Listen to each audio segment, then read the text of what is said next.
Hey guys, and welcome to another speed test comparison.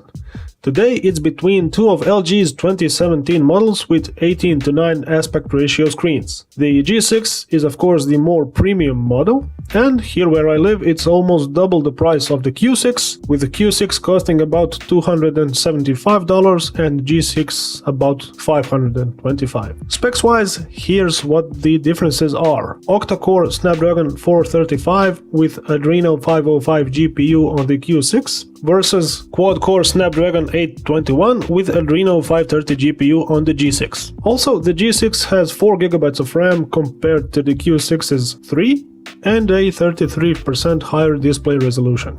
Both phones have their display brightness cranked all the way up. They're both connected to the same wireless network. Both have the latest Android updates and app updates installed. We'll just clear recent apps on both and start the test.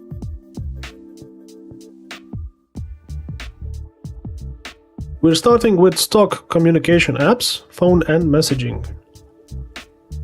G6 started the phone app barely noticeably quicker. And with the messaging app, the story continues.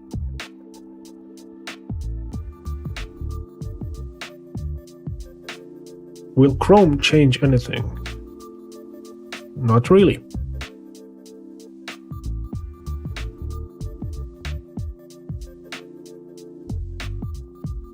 Okay, Google Plus offers us the first opportunity to notice the difference in speed in favor of the G6. G6 was slightly faster again. IMDb.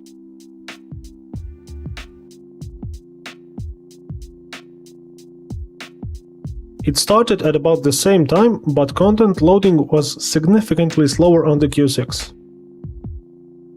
Moving on to Instagram. Again, a slight advantage for the G6.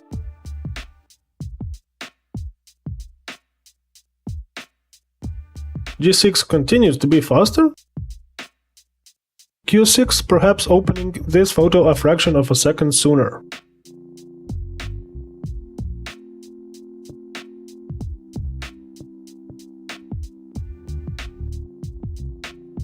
Twitter is another no-brainer. G6 is the winner here.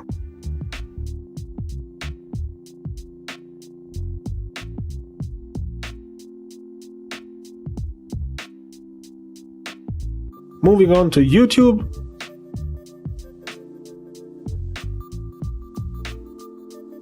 And we get more of the same.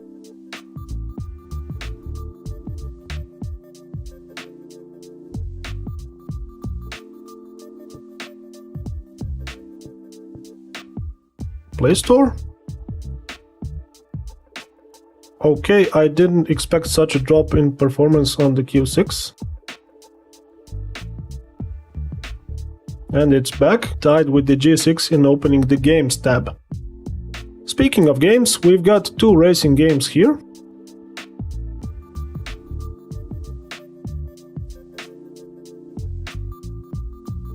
It seems the initial launch of Asphalt 8 was quicker on the Q6, but then the G6 takes the lead again.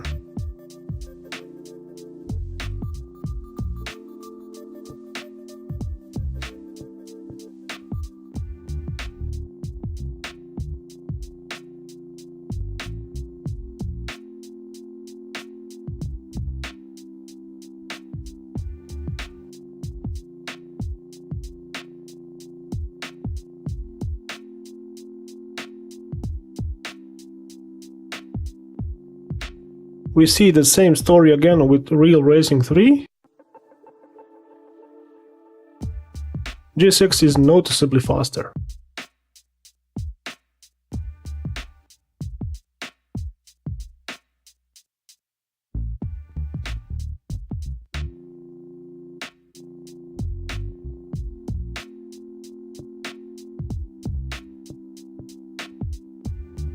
We'll go back down the order now. We expect both phones to keep both games in memory, and here there's really no difference in speed.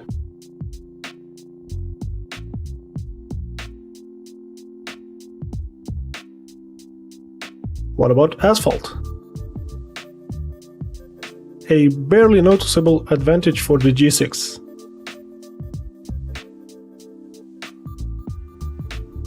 I'd give this one to the Q6.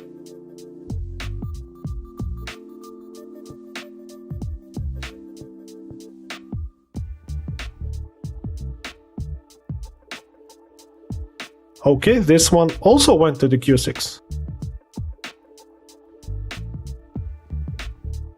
Q6 again, both phones still having all the apps in memory, Q6 opens them first.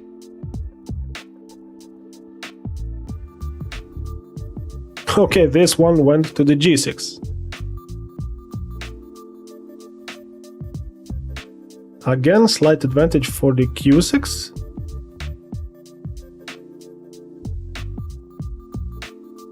And I'd say this was the first reloading instance for the Q6, so the G6 was faster. Same situation but less noticeable with Chrome.